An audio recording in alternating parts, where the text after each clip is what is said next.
todos.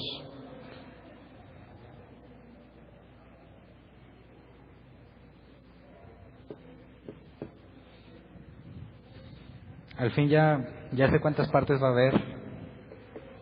Hoy es la última parte de Comprendiendo las Escrituras y el domingo vemos la ascensión, que sería el último tema respecto a Juan, y ya después de ver la ascensión nos enfocaríamos en el libro de los Hechos. Así que hoy vamos a enfocarnos en la última parte que entendieron. Voy a dejar un poquito nada más para el tema de la ascensión, para poder explicarlo mejor en el contexto de la ascensión, porque si no ahorita tendría que ver cosas de la ascensión que no hemos visto. Así que nos vamos a enfocar en lo particular en la frase que no terminamos el domingo. ¿Se acuerdan que el domingo hablamos sobre la frase era fue necesario que el Cristo padeciese y resucitase de los muertos al tercer día? Y demostramos que la Biblia es clara en cuanto al sufrimiento del Cristo, ¿verdad? Entonces repasemos Lucas 24, 44 al 48, por favor.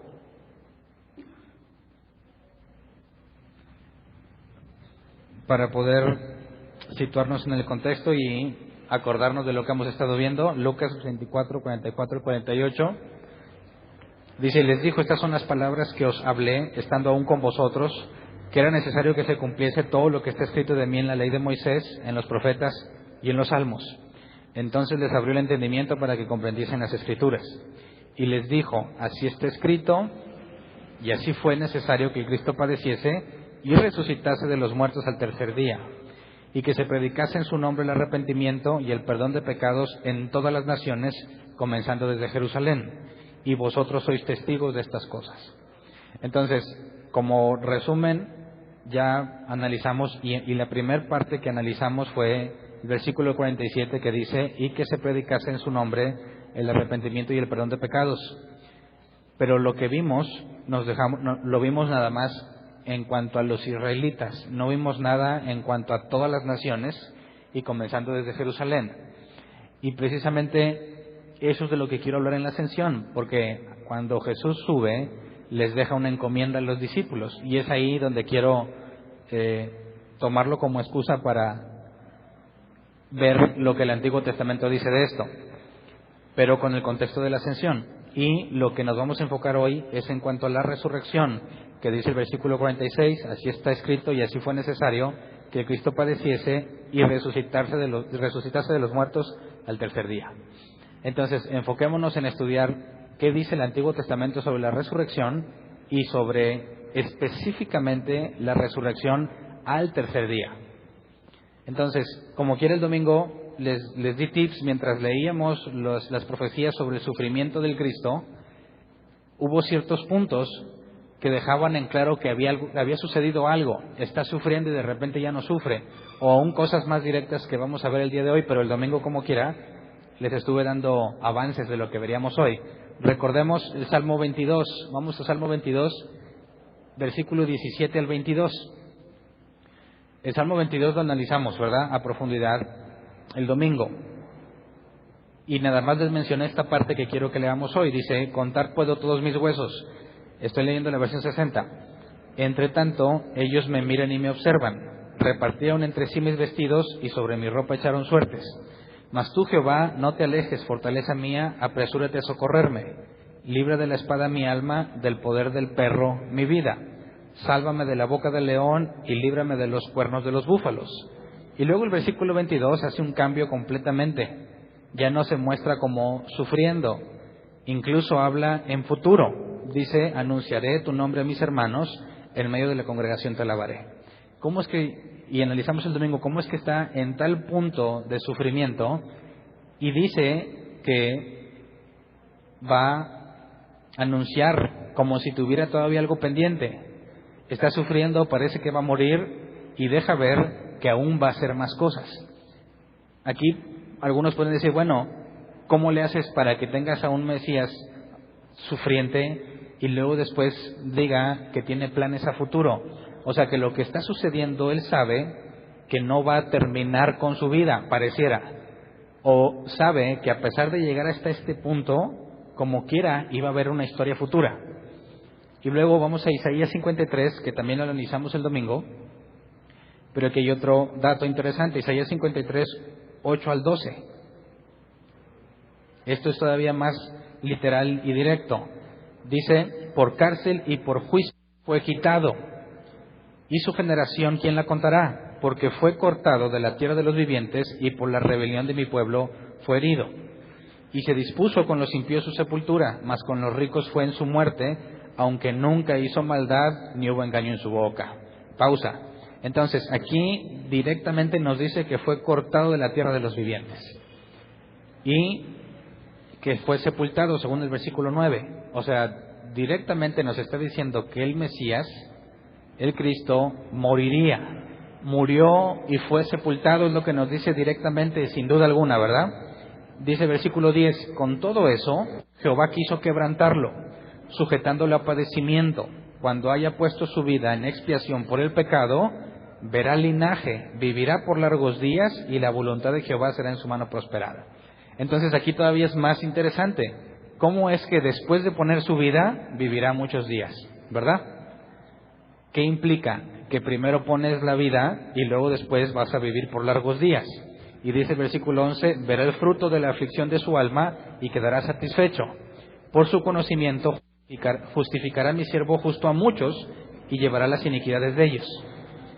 Por tanto, yo le daré parte con los grandes y con los fuertes repartirá despojos, por cuanto derramó su vida hasta la muerte y fue contado con los pecadores, habiendo él llevado el pecado de muchos, llorado por los transgresores.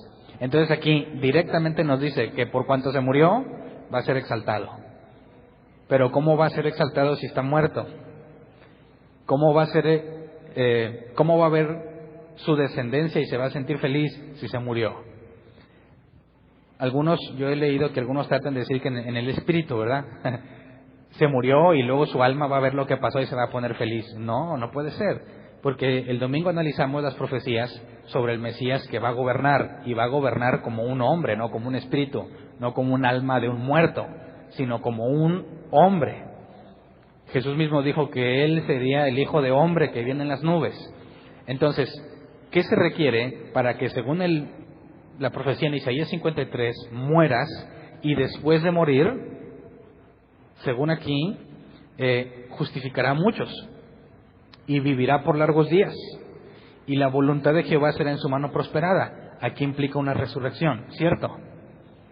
La Escritura es clara en que debe morir, y después de morir va a haber justificación. Después de morir va a ser puesto entre los grandes, y de hecho no entre los grandes, sino la Biblia nos enseña que sobre todo nombre.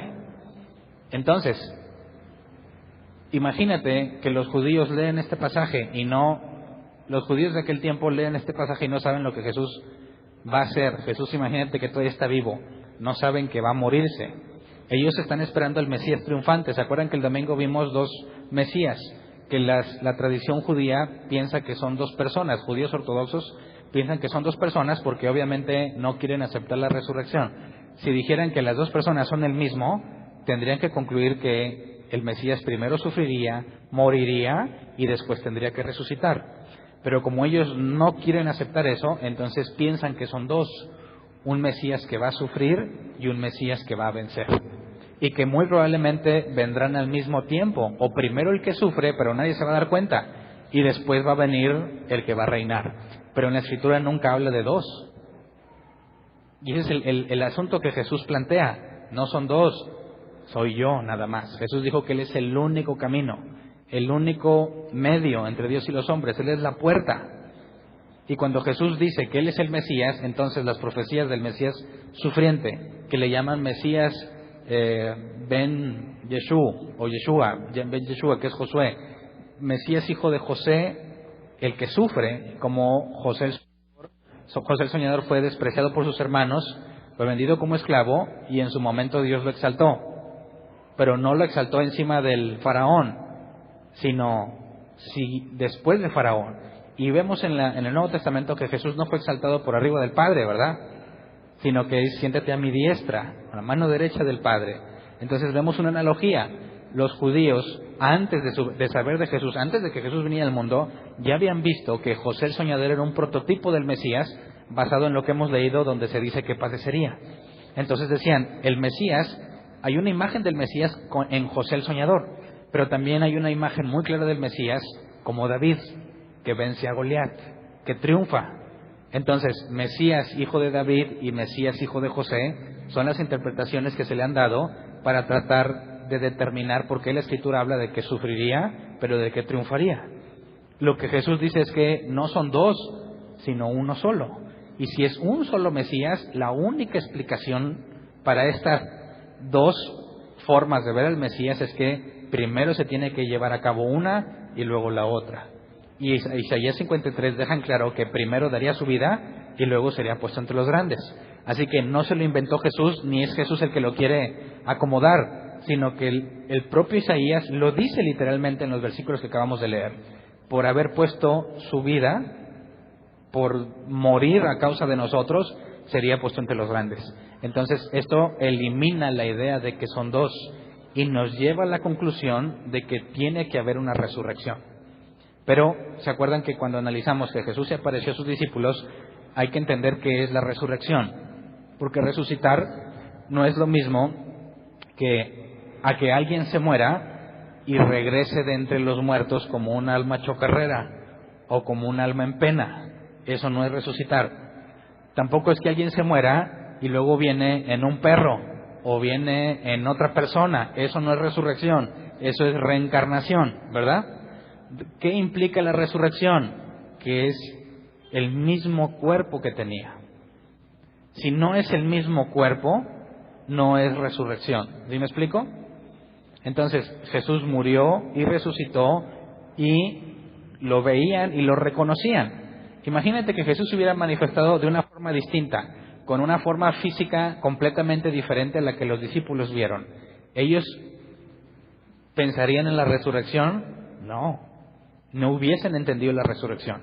El hecho de que Jesús se aparezca con su cuerpo de la misma imagen y les enseñan las marcas es confirmación de la resurrección.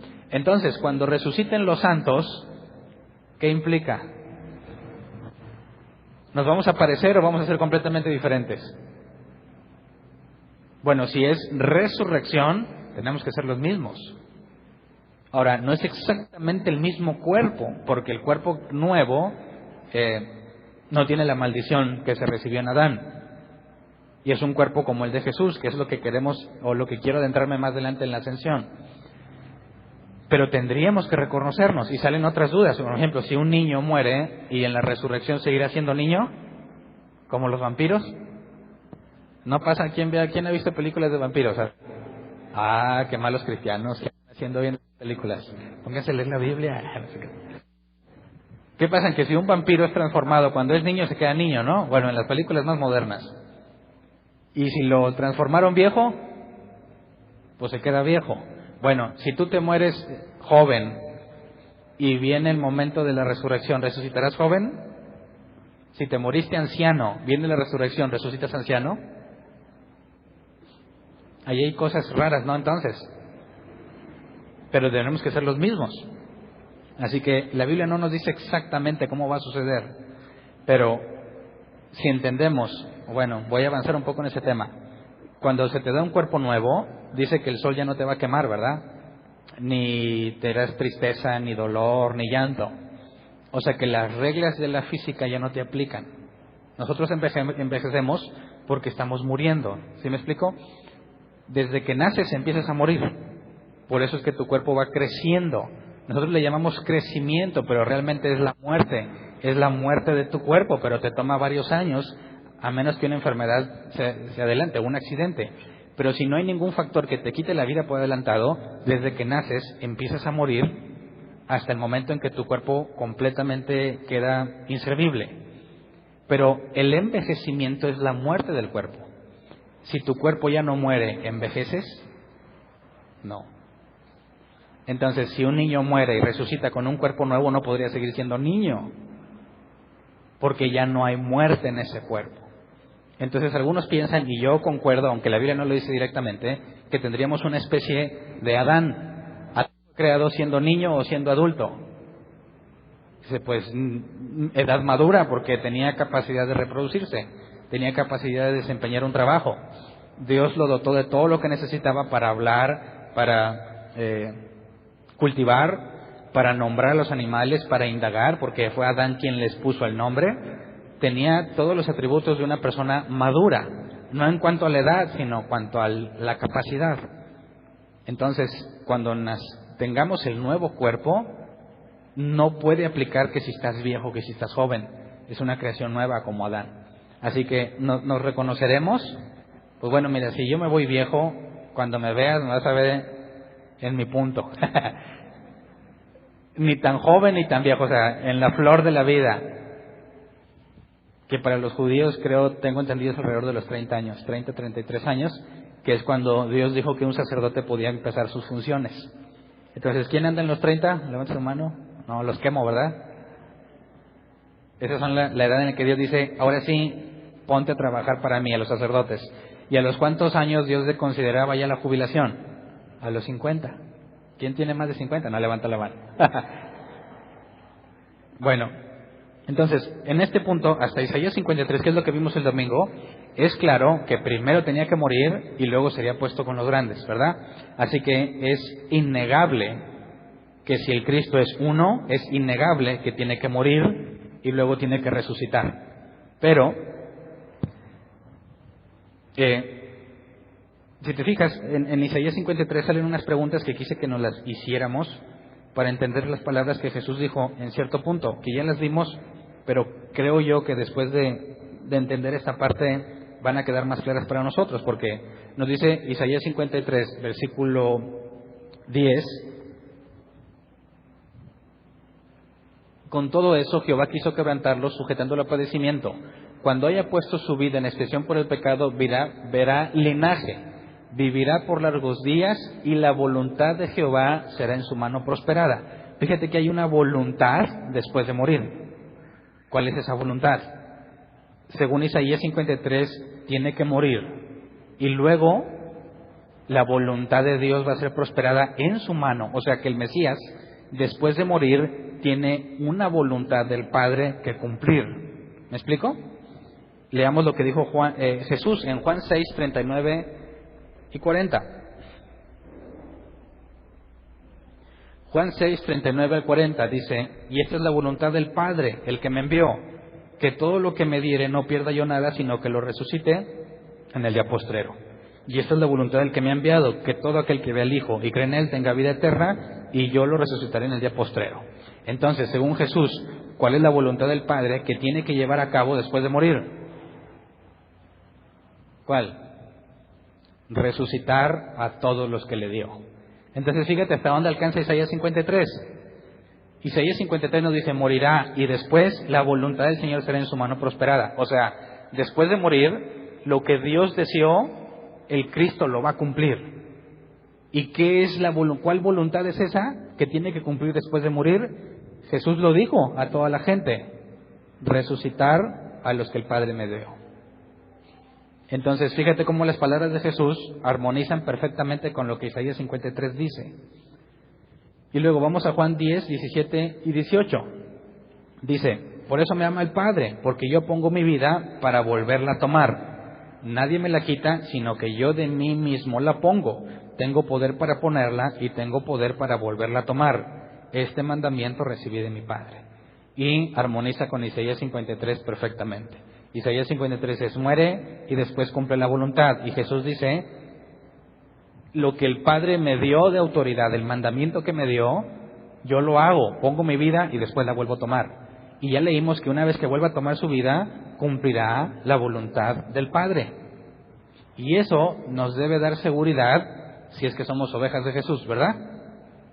Porque si tú eres una oveja de Jesús, ¿qué es lo que Jesús va a cumplir después de que resucite?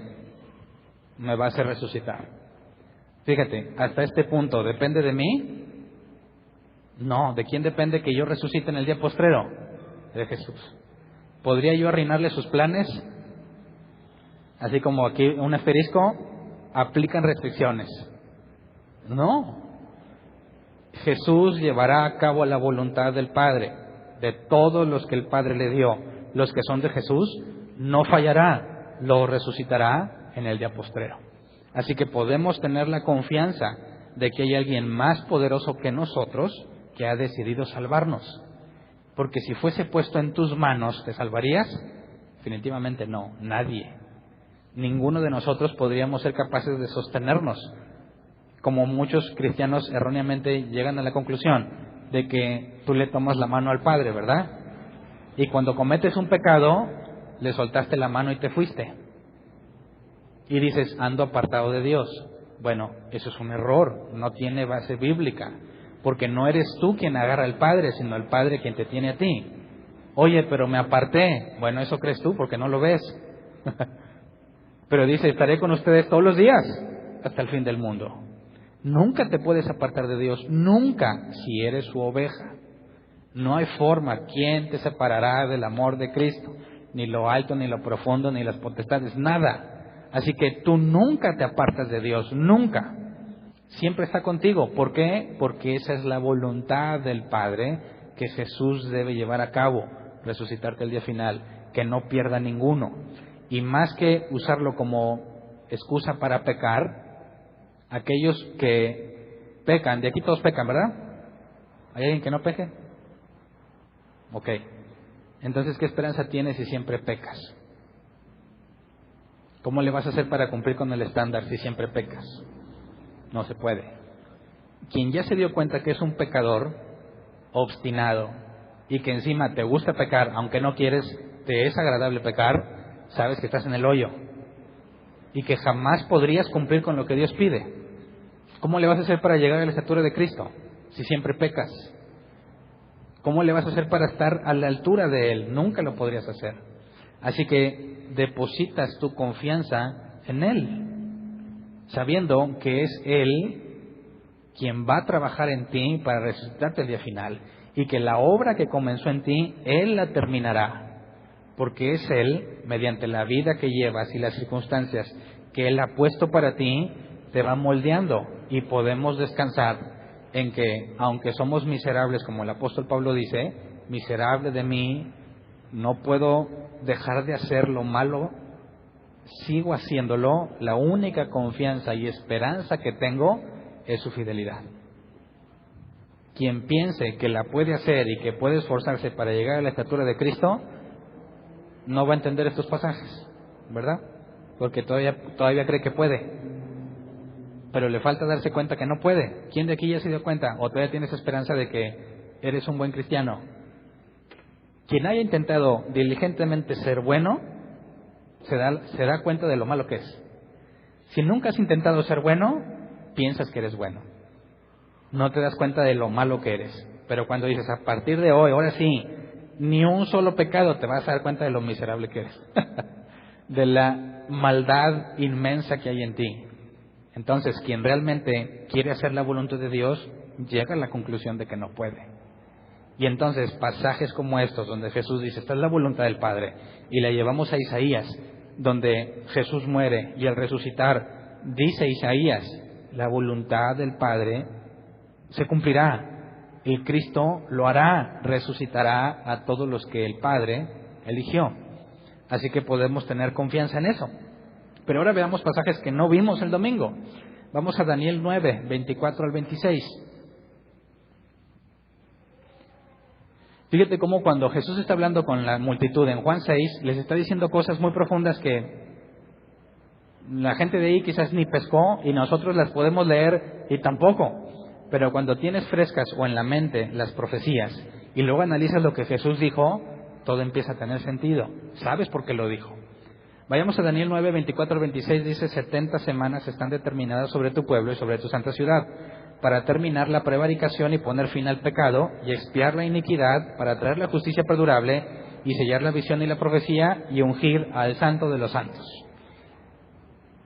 ¿Quién es el santo de los santos? ¿Y qué significa que va a ser ungido? Bueno, la unción bajo el contexto israelí es nombrarlo rey. Entonces nos está diciendo Daniel que después de 70 semanas va a ser ungido rey, el santo de los santos. Y además le pone fin al pecado. ¿Ya se cumplieron las 70 semanas? Hay personas que aseguran que sí. Dicen sí. Y hay una pregunta bien simple, entonces, ¿por qué hay pecado todavía? ¿Verdad? Digo, después de las 70 semanas se pone fin al pecado. ¿Todavía hay pecado? Entonces no se han cumplido las 70 semanas. Así de simple. Si hay quien lo ve como algo espiritual, no, es que es espiritual, no es literal. Esto es así como que en los cielos y entre las ángeles hay un símbolo de que ya el pecado no está. Ay, sigues pecando, o sea, no hay cómo sacarle la vuelta. Sigues pecando, entonces las 70 semanas no se han cumplido. Y cuando se cumplan, será ungido como rey, que eso es la unción, bajo el contexto del Antiguo Testamento, será nombrado rey el Santo de los Santos. Y luego leamos el versículo 25. Sabe pues y entiende que desde la salida de la orden para restaurar y edificar a Jerusalén hasta el Mesías príncipe habrá 7 semanas y 62 semanas. Se volverá a edificar la plaza y el muro en tiempos angustiosos. Y después de las 62 semanas se quitará la vida al Mesías, mas no por sí. Pausa.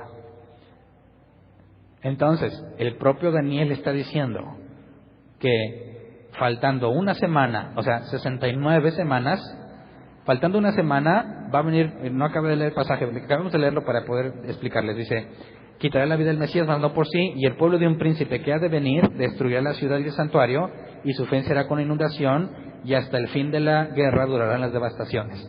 Entonces dice que después de 69 semanas, hay una semana que falta, donde un príncipe que ha de venir destruirá la ciudad, el santuario, y la guerra durará hasta el fin, con devastaciones. Y en esa última semana, al acabar esa última semana, se unge como rey al Santo de los Santos, al Cristo. Pero en la semana 62, después de la semana 62, se quitará la vida al Mesías, mas no por sí, o sea, no se va a suicidar. Alguien lo va a matar. Pero ¿no leímos que al final de las 70 semanas será ungido como rey? Entonces, ¿cómo es posible que en la semana 62 lo maten y en la semana 70 lo unjan como rey? Que tuvo que haber resurrección, ¿verdad? Es imposible que primero lo nombren rey y luego lo maten. No va a ser para siempre la justicia, ni se expiaría el pecado. Así que, según Daniel, primero lo matan y luego es ungido rey. Otra evidencia clara de que el Mesías tenía que morir, mas no por sí, o sea, no se suicidó. Le quitan la vida y sin embargo, tiempo después va a ser ungido rey.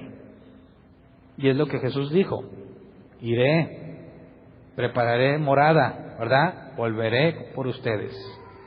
Así que la promesa de Jesús de que en cuanto vuelva nos llevará, ¿es esto que está diciendo aquí? ¿Será cuando sea ungido rey? ¿Qué opinas? Jesús promete que va a volver por nosotros, ¿verdad?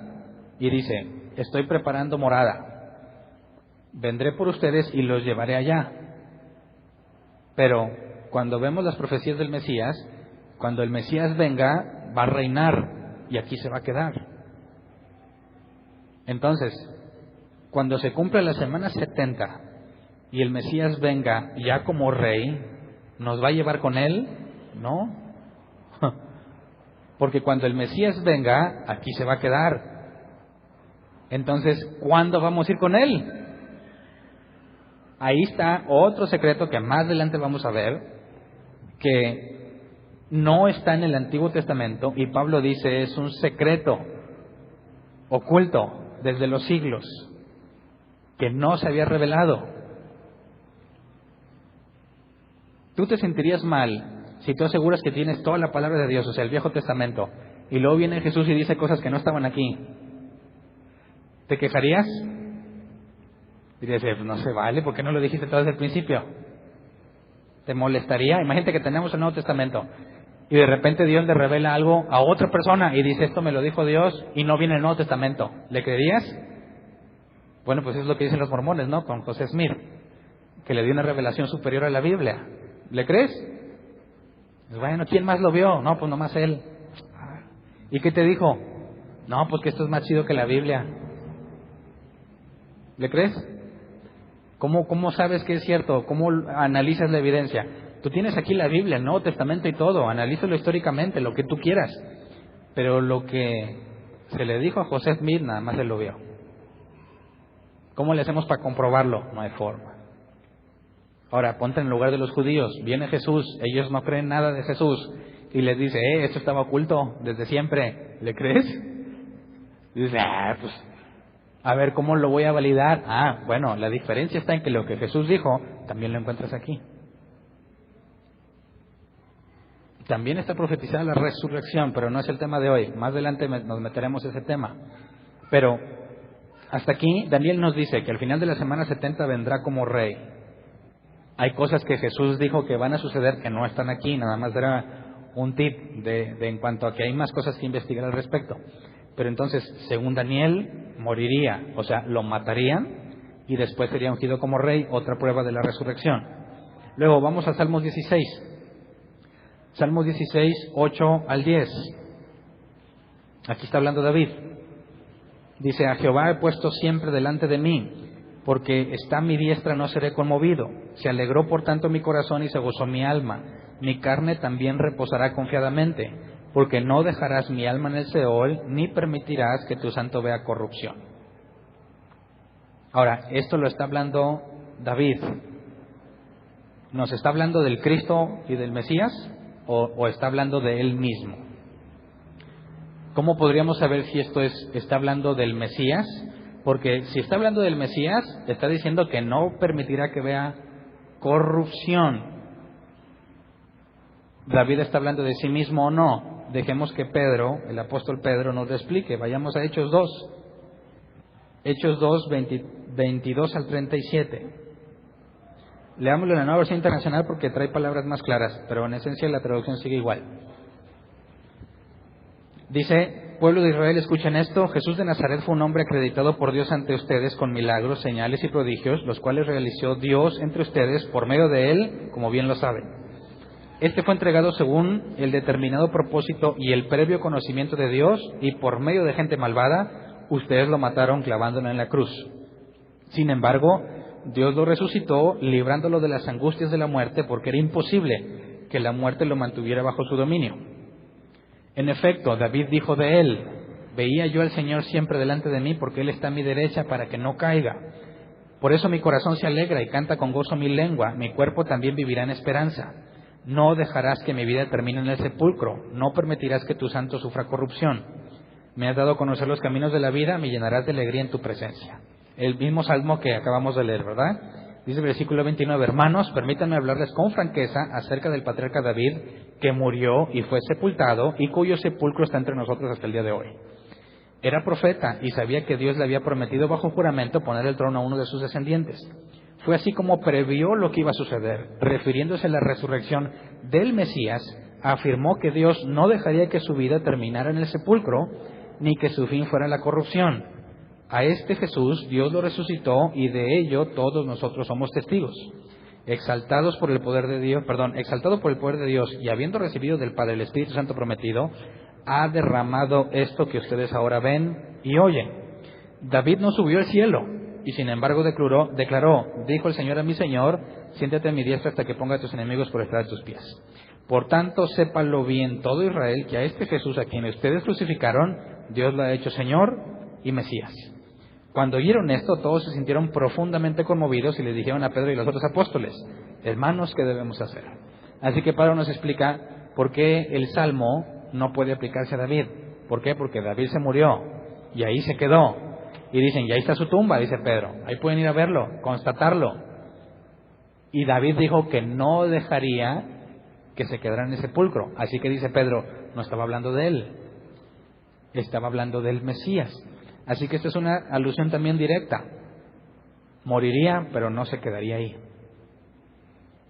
Y Pedro es una de las cosas que entendió, ¿verdad? Cuando Jesús le dio el Espíritu Santo para que entendiera las Escrituras, tenemos a Pedro, que lo veremos en el libro de los Hechos, echándose toda una cátedra de interpretación del Antiguo Testamento, a pesar de que él no era estudiado. Entonces, a fuerza este pasaje es uno de los que Jesús le explicó, ¿verdad? Entonces, hay más evidencias, pero por tiempo no las voy a ver. Pero con esas creo que está más que suficiente. Aún si fueran las únicas, está claro, más que de forma suficiente, que el Cristo, además de padecer, que ya lo vimos, moriría y resucitaría. Pero ¿dónde dice que al tercer día?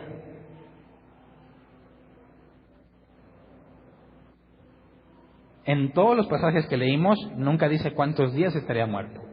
Se infiere que va a morir y luego resucitar, o dice directamente que morirá y después lo seguimos viendo en escena, pero en ningún lado dice que en 3 días. Y Jesús dijo, está escrito que el Cristo padecerá y resucitará al tercer día. Entonces, ¿de dónde se sacó Jesús la idea de los 3 días? Porque leamos lo que dijo. Vamos a leer Mateo 12, 38 al 41. Dice entonces, respondieron algunos, Nueva Versión Internacional. Algunos de los fariseos y de los maestros de la ley le dijeron, Maestro, queremos ver alguna señal milagrosa de parte tuya. Jesús les contestó, esta generación malvada y adúltera pide una señal milagrosa, pero no se le dará más señal que la del profeta Jonás. Porque así como 3 días y 3 noches estuvo Jonás en el vientre de un gran pez, también 3 días y 3 noches estará el Hijo del Hombre en las entrañas de la tierra.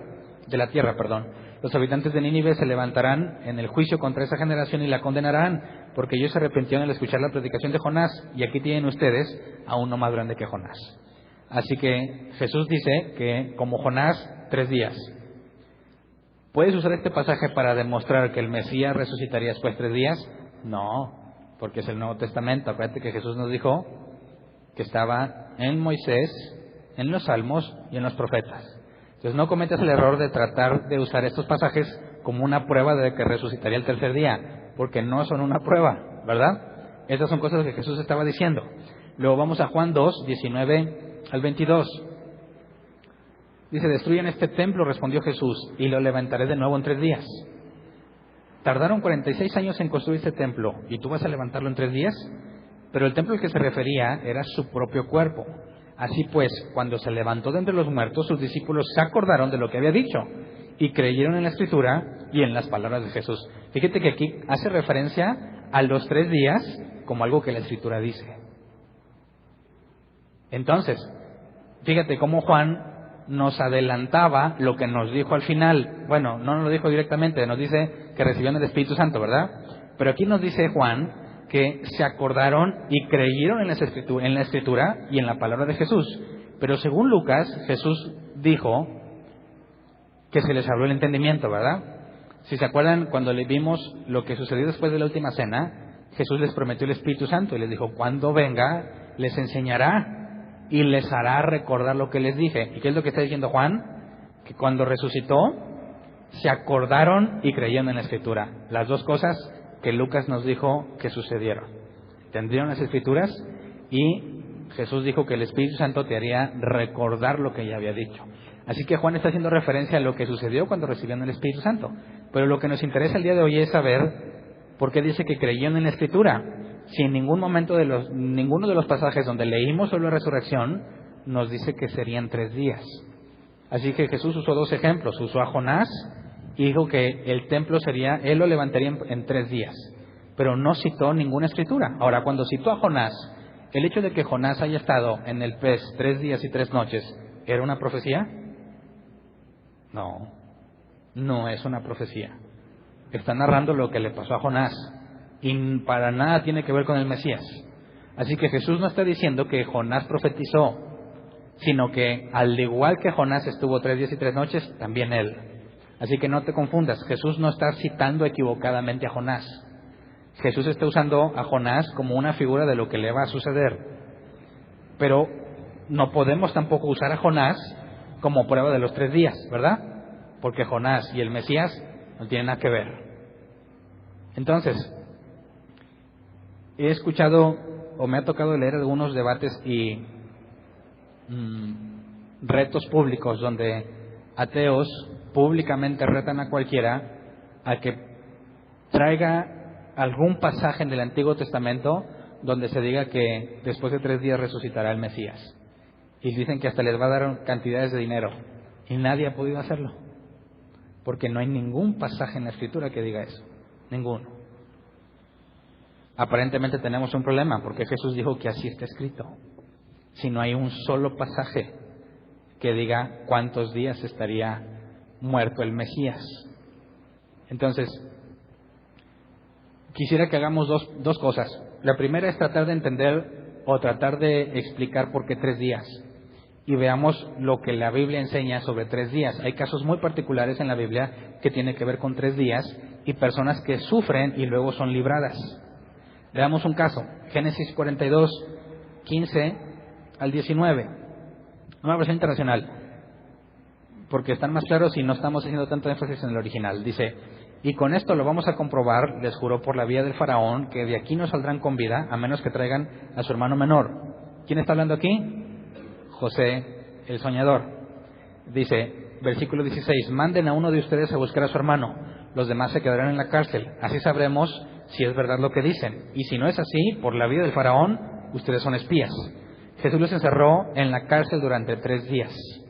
Al tercer día les dijo, yo soy un hombre temeroso de Dios, hagan lo siguiente y salvarán su vida. Pausa. Entonces, ¿cuántos días estuvieron angustiados los hermanos de José? 3 días, y después del tercer día los dejó salir. Fíjate cómo, ¿por qué 3 días? No nos dice, ¿verdad? Pero 3 días los encerró y luego los dejó salir después del tercer día. Vamos a Josué 2, 15 y 16. Entonces Rahab los bajó por la ventana con una soga, pues la casa donde ella vivía estaba sobre la muralla de la ciudad. Ya les había dicho previamente, huyan rumbo a las montañas para que sus perseguidores no los encuentren. Escóndanse allí por 3 días hasta que ellos regresen, entonces podrán seguir su camino. ¿Por qué 3 días también aquí? No sé, pero ¿qué hicieron esos 3 días? Estuvieron escondidillos. No podían salir, no podían hacer nada. Y después de los 3 días, se fueron con libertad. Otra vez, ¿por qué 3 días? Está extraño cómo en la Biblia vamos a ver varios eventos donde son 3 días los que se requieren o los que se usan. Son 3 días de estrés o depresión, de sufrimiento, y luego después del tercer día son librados. Veamos otro ejemplo, 1 Samuel 25. 1 Samuel 25. ¿Sabes? Dijo David, mañana es la fiesta de luna nueva, y se supone que yo deba sentarme en la mesa para comer con el rey. Pues bien, deja que me esconda en el campo hasta pasado mañana por la tarde. Y luego el versículo 6 dice, si tu padre me extraña, dile que yo insistí en que me dejaras ir enseguida a Belén, mi pueblo, pues toda mi familia estaba reunida allá para celebrar su sacrificio anual. Bueno, ¿te parece que ahí hay 3 días en el versículo 5? Pues pones el versículo 5 otra vez, por favor. David, mañana es la fiesta de luna nueva, se supone que yo debo sentarme en la mesa para comer con el rey. Pues bien, deja que me esconda en el campo hasta pasado mañana por la tarde. Bueno, eso no es lo que dice el original. Vamos a versión 60. Versículo 5, versión 60 dice, mas tú dejarás que me esconda en el campo hasta la tarde del tercer día. Entonces, ahí otra vez, David está escondido y después de 3 días sale. Segunda de Reyes 20, 5 al 6, una versión internacional. Dice, regresa y dile a Ezequías, gobernante de mi pueblo, que así dice el Señor, Dios de su antepasado David, he escuchado tu oración y he visto tus lágrimas, voy a sanarte y en 3 días podrás subir al templo del Señor. ¿Por qué Dios no lo sanó en ese día? Dios le dice, te voy a sanar, pero hasta dentro de 3 días. ¿Por qué? ¿Era más difícil para Dios sanarlo ese mismo día? Pues para Dios no hay imposibles. Entonces vemos como otra vez el tercer día tiene relevancia en la Biblia. Otro caso más, Esther 4:16. Esther 4:16 dice, ve y reúne a todos los judíos que están en Susa para que ayunen por mí, durante 3 días no coman ni beban ni de día ni de noche. Yo por mi parte ayunaré con mis doncellas al igual que ustedes. Cuando cumpla con esto me presentaré ante el rey, por más que vaya en contra de la ley, y si perezco, que perezca. ¿Cuántos días estuvo sufriendo Esther? 3 días. Y después del tercer día fue librada. Veamos un último caso, Jonás 1:17, que Jesús mismo lo dijo. Jonás 1:17 dice, Señor por su parte dispuso un enorme pez para que se tragara a Jonás, quien pasó 3 días y 3 noches en su vientre. Así que, si no hubiese una referencia directa a los 3 días, podemos ver cómo en la Biblia, Dios ha usado 3 días para librar. ¿Por qué 3 días? No sé. Pero como quiera no es convincente, ¿no? O sea, pues nada, pues está bien, el hecho de que Dios haya usado esos 3 días no significa que estaba escrito que el Mesías resucitaría después de 3 días. Así que, aunque son referencias útiles, tampoco nos sirven para demostrar. Lo más que podemos decir es que no sería algo nuevo. Si Dios usó los 3 días, vemos que los ha estado usando en distintas ocasiones con gente de Él. Pero resolvamos esto de la manera más directa, que esta es la mejor explicación que yo he podido encontrar en conclusión mía y en donde quiera que he buscado. Leamos Oseas 6, 1 y 2.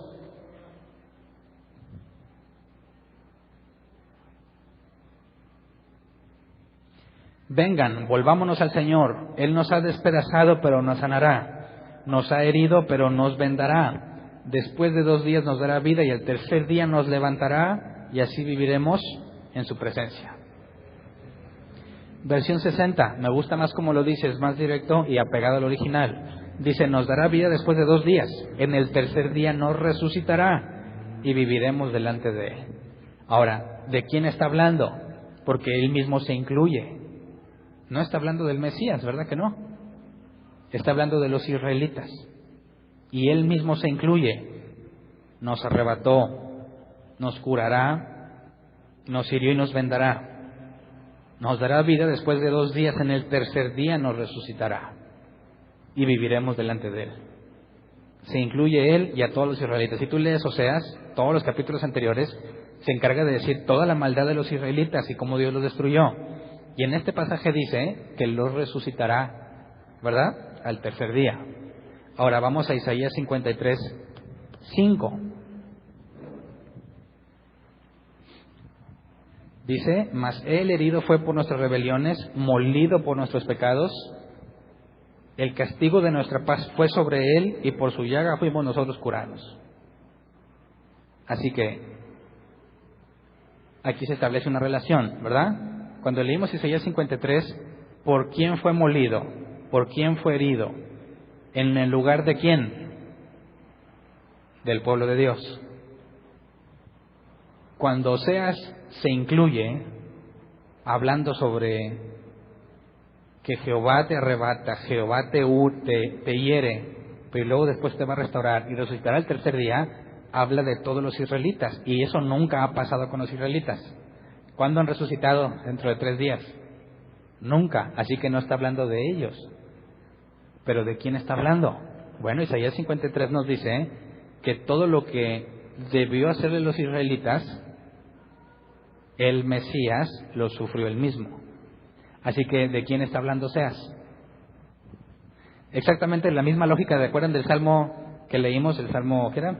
116, Salmo 16, que Pedro utiliza para decir, bueno, a David se murió, este es su sepulcro, así que David no estaba hablando de él. Bueno, exactamente la misma situación. Jamás los israelitas han resucitado después de 3 días, ¿verdad? De hecho, no han sido sanados, siguen sin rey, siguen sin templo. No se ha cumplido esto que Oseas profetizó. Y si ellos no van a ser molidos, si no van a ser resucitados al tercer día, ¿de quién está hablando? De alguien más. ¿Quién fue molido después de haber sido herido como si fueran los israelitas? Según Isaías 53, el Mesías. Así que hay una conexión directa en cuanto a que al tercer día resucitaría. ¿Sí? Así que no hay ningún pasaje que lo diga directamente, ¿estás de acuerdo?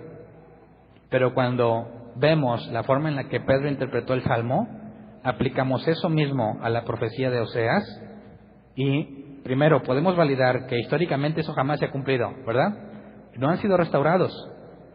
Siguen sufriendo ahorita los israelitas. ¿Ya ven cómo los están matando? ¿Sí han visto las noticias? Cómo los palestinos de repente sacan cuchillos de la nada y en la calle sacan un cuchillo y órale, los empiezan a acuchillar. Está muy feo. ¿Tú podrías decir que esto ya se cumplió? No. Ni siquiera hay templo. No pueden hacer lo que Moisés les dijo que hicieran. No se ha cumplido. Así que, obviamente, cuando Isaías 53 nos profetiza sobre el que tomaría el lugar de ellos, ahí se cumple. Y entonces los discípulos entendieron lo que las Escrituras decían. Porque por medio de las Escrituras, así como concluimos en muchos pasajes sobre la resurrección, de la misma forma concluyes sobre la resurrección al tercer día. ¿Sí? ¿Sí me explicó?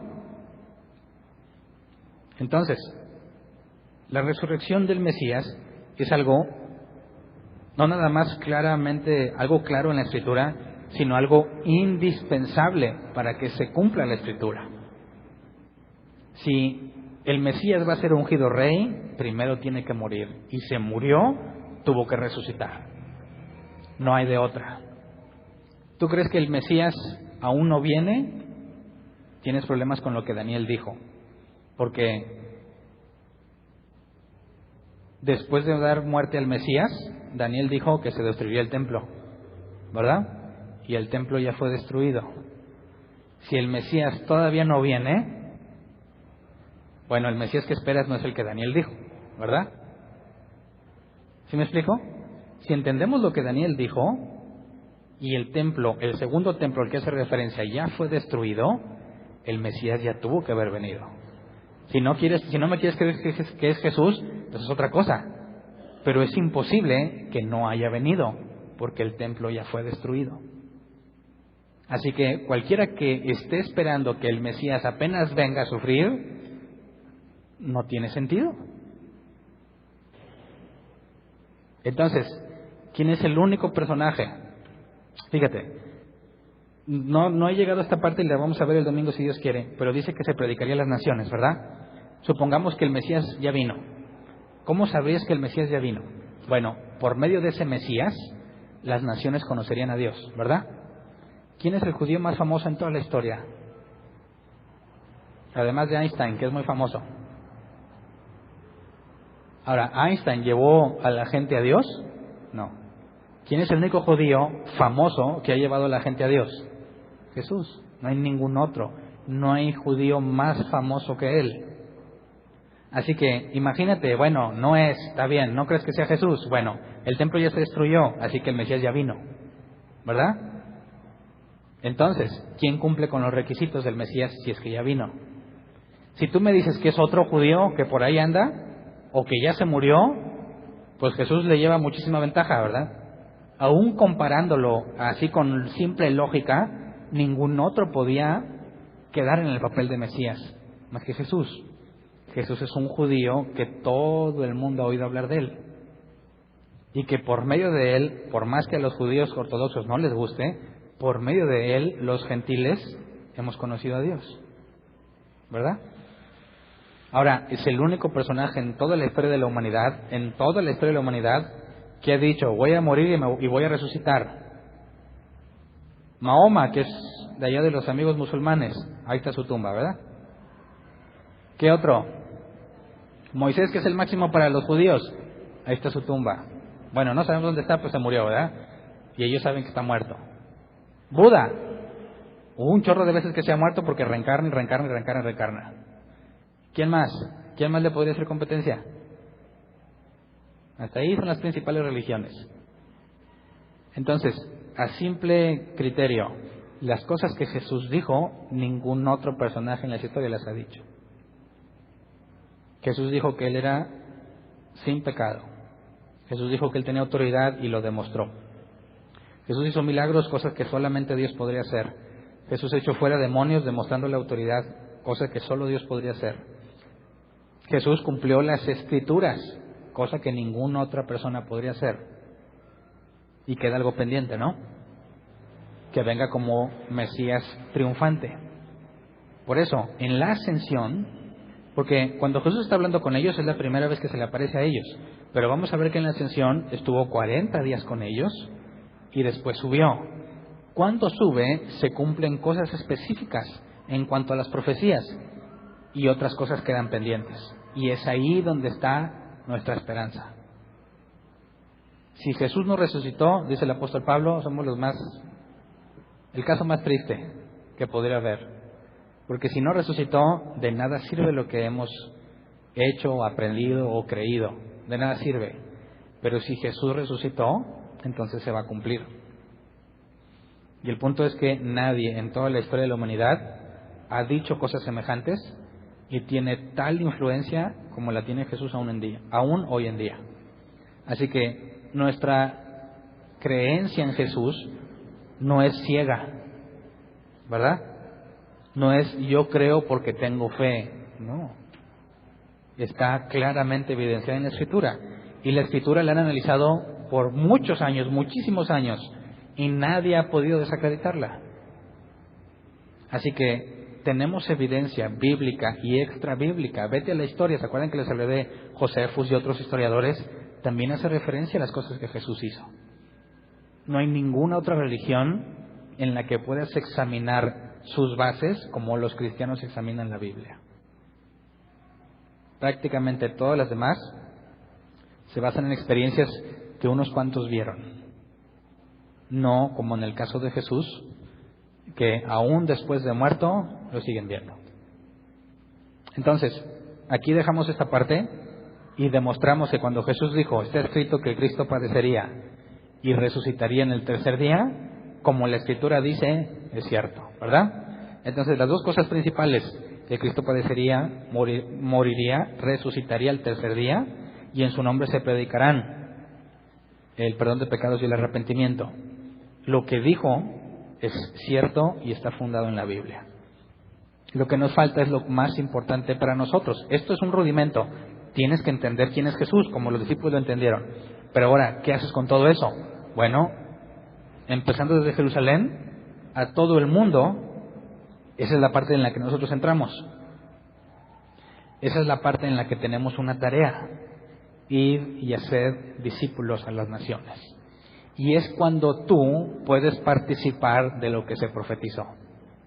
Tú puedes ser parte de la profecía y cumplirla, porque en su nombre se predicarán el perdón de pecados y el arrepentimiento. Así que no nada más es que soy cristiano y pues Dios quiere darme una vida feliz. No, tienes cosas que cumplir. Tú estás, aunque no te he dado los pasajes hoy donde dice que tiene que ir a las naciones, que lo vamos a ver el domingo, cuando se profetizó eso, tú estabas ahí también. Ahí estás incluido. Fuiste tomado en cuenta. Así que dice, oye, si apareces en la Biblia, es como cuando está un concierto y pasan la cámara así, ¿verdad? Dices, ahí estaba yo. Y dices, ¿dónde? Y le pones pausa. Y están todas las carillas, todas las cabecillas, ¿verdad? Y tú dices, por ahí ando y estás feliz porque ahí estabas. Bueno, digamos que en la Biblia es igual. Se habló de ti, no directamente, ¿verdad? Pero si tú fuiste encomendado por Jesús a ser discípulos y los haces, eres parte de lo que se profetizó. En eso consiste el servicio a Dios. ¿Me explico? Somos siervos y hay tareas que cumplir. Y si no las cumples, no eres de Él. Así que todos tenemos una función bíblica que cumplir. ¿Se acuerdan cuando les digo, y les he dicho muchas veces, no puede haber una persona que no tenga una encomienda de Dios? No puede. Tienes algo que tienes que hacer. Hay una función particular tuya. Y la más general es hacer discípulos. Esa es la más genérica, pero hay una puntual, porque la Biblia habla de eso. Entonces, quisiera que pudiésemos, aunque el domingo voy a cerrar el tema, puedes ponerte en el papel de los discípulos. ¿Cómo se sintieron después de que Jesús les explicó todo esto? ¿Puedes entender cómo dejaron de tener miedo? ¿Puedes entender cómo es que decían, pues, que me maten?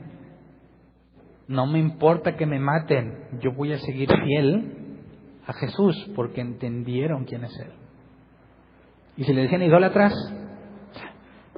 ven, a ver, déjame te leo la Escritura. ¿Qué es lo que Pablo hacía siempre que iba a la sinagoga de los judíos? Les hablaba exactamente lo mismo que hemos visto estos domingos.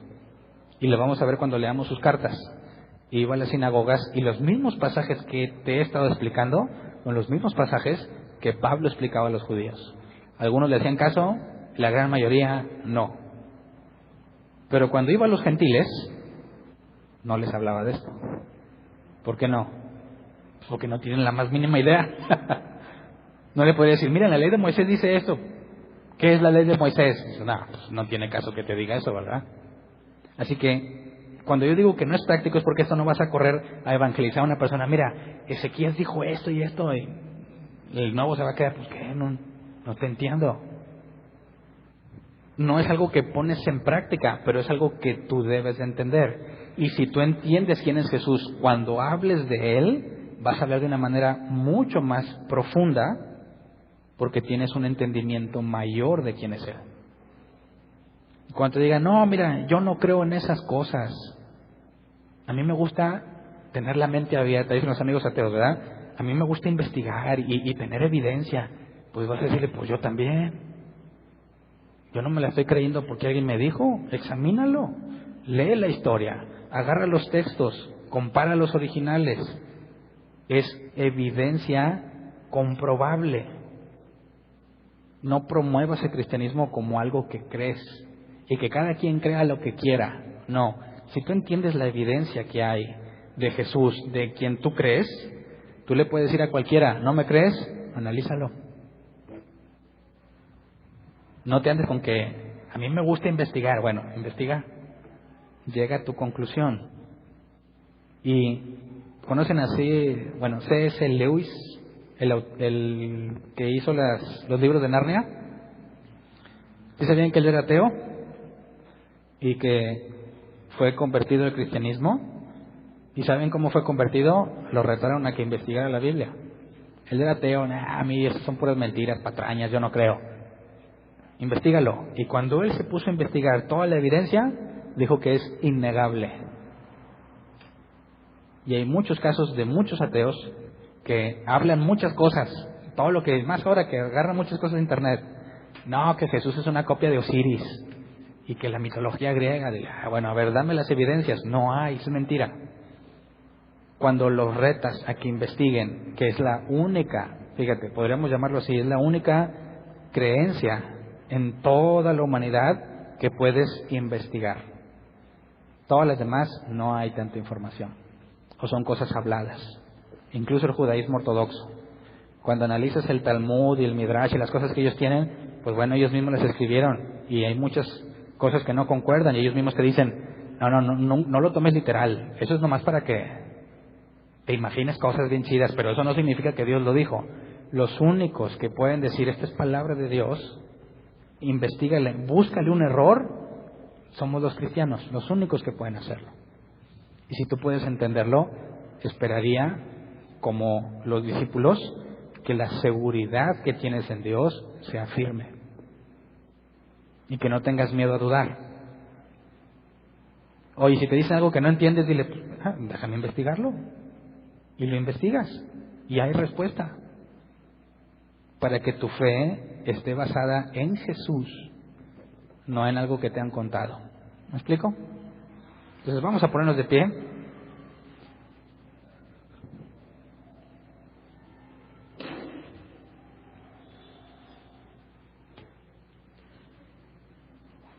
Vamos a orar. Yo tengo muchas ganas de entrar al libro de los Hechos porque vamos a ver muchas cosas prácticas del día a día de la iglesia y quisiera que oráramos juntos porque ya me han comentado algunos que ha sido demasiada información la que les he dado, ¿verdad? Y que te das cuenta que es el embudo así y todavía te hay todo amontonado porque todavía no baja. Bueno, mastíquenlo, vean los videos. Revísenlo, no tienes que entender, no te enfoques en entender cada pasaje a profundidad, mínimo llévate la idea general, que si alguien te dice, no, que el Mesías no sé, bueno, tú sabes que algún día yo dije que había en la Biblia algo que quizás no te aprendas de memoria todos los pasajes que te di, porque ni yo me los sé de memoria, pero tienes que saber que hay evidencia, y con eso me conformo, con que digas, que bien, que tienes dudas o alguien te dice, nomás déjame checar la evidencia porque sé que la hay. Es muy distinto que digas, y ahora este versículo y cómo lo explico y qué significa y andan ahí con dudas y por eso ya no le quieren decir a nadie de Jesús porque el ateo te pregunta algo y te da vergüenza. No, con seguridad. Pidámosle a Dios ese punto, que es gradual el que lo vayas entendiendo, pero que tengas la certeza de que hay evidencia comprobable y que puedes ir a buscarla.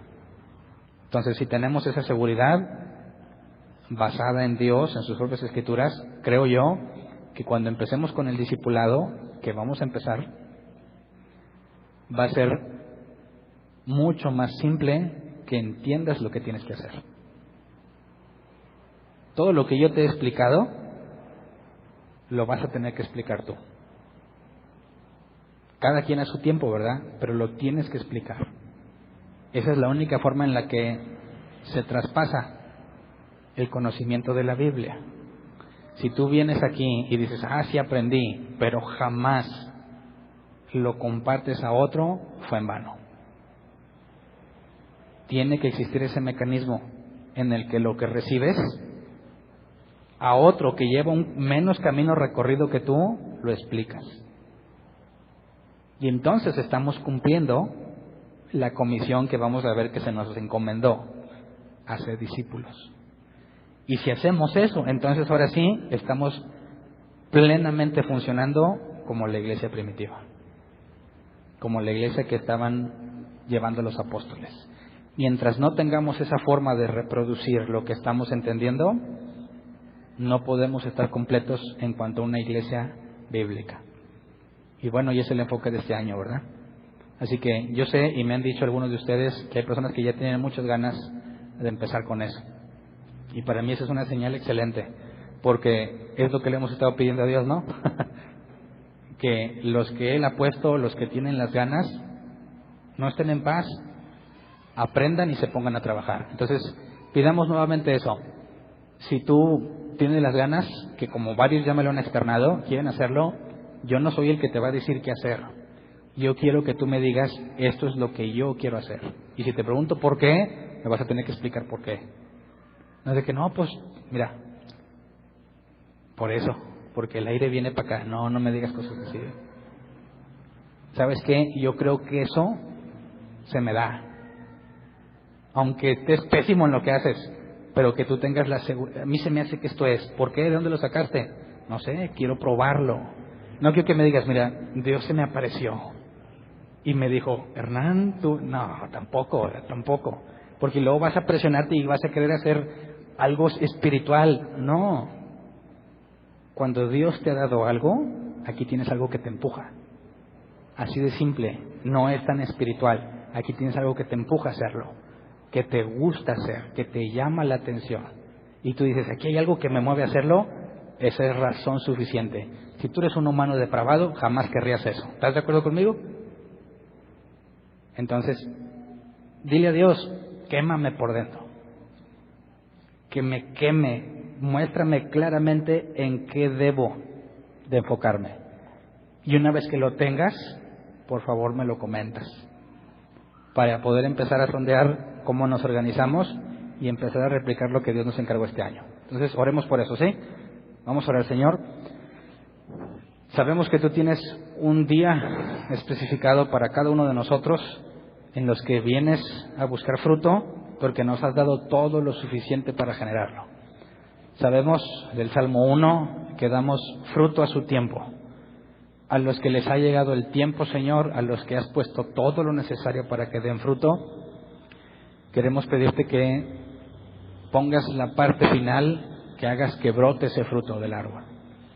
Que quede en evidencia el fruto que ha salido, fruto del Espíritu Santo, por todo lo que tú has hecho en su vida. Sabemos que los frutos no son mérito del árbol, sino del labrador. Tú eres nuestro labrador, Señor, eres quien nos ha acomodado la tierra, quien nos trasplantó de un lugar a otro, quien nos ha puesto junto a corrientes de agua, y daremos fruto en el momento que tú lo has indicado. Y Señor, queremos pedirte que en aquellos que ya se llegó el momento, quede en evidencia claramente. Queremos que aquellos que les has dado el don de ser maestros, queden en evidencia. A los que les has llamado evangelismo, queden en evidencia, Señor. A los que les has traído como pastores, que queden en evidencia. Los que son apóstoles, en el sentido de que son enviados, los que son profetas, aquellos que no nada más van a decir cosas futuras, sino que tienen la habilidad de ver cosas que han pasado, Señor, porque tú les has dado esa habilidad. Queremos que se manifiesten. Queremos, como la iglesia primitiva pedía, que nos des denuedo para hablar de tu palabra y que tú nos respaldes con milagros y señales. No necesariamente sobrenaturales en el sentido de cosas de sanidad, aunque si tú quieres lo puedes hacer, pero principalmente queremos pedirte en cuanto a entendimiento y en cuanto a la capacidad de reproducir lo que nos has dado. Tu palabra dice, tú dijiste en la parábola del sembrador que la semilla que cayó en buena tierra da el fruto al 30, al 60 y al 100 por uno. Es esa semilla la que tú has sembrado en nuestros corazones y queremos, Señor, anhelamos que llegue el día en que empecemos a dar el fruto que corresponde. El fruto es mérito tuyo, Señor. Nosotros queremos experimentar la alegría de ver los frutos de tu Espíritu en nuestras vidas. Queremos ver que las personas son discipuladas, queremos ver que van creciendo en tu conocimiento, que van cada vez entendiendo más, porque entre todos los que estamos aquí, Señor, nos has puesto a trabajar para ayudar a los que vienen, para que sean capacitados, y a los que ya están capacitados, Señor, ponlos a servir para que otros se beneficien. Que la abundancia que nos has dado, como dijo Pablo, supla la necesidad de otros, Señor. Si en algo nos has dado una abundancia, permítenos saber encauzarlo a las personas correctas que tienen la necesidad, para que también cumplamos con la parte que nos corresponde como hermanos en Cristo. En fin, gracias por todo lo que nos has dado, por lo que nos has enseñado, pero queremos pedirte que pongas el querer como el hacer, para que podamos llevar a la práctica todo lo que hemos entendido. A ti sea la gloria y la honra por todo lo que va a suceder, Señor. Amén.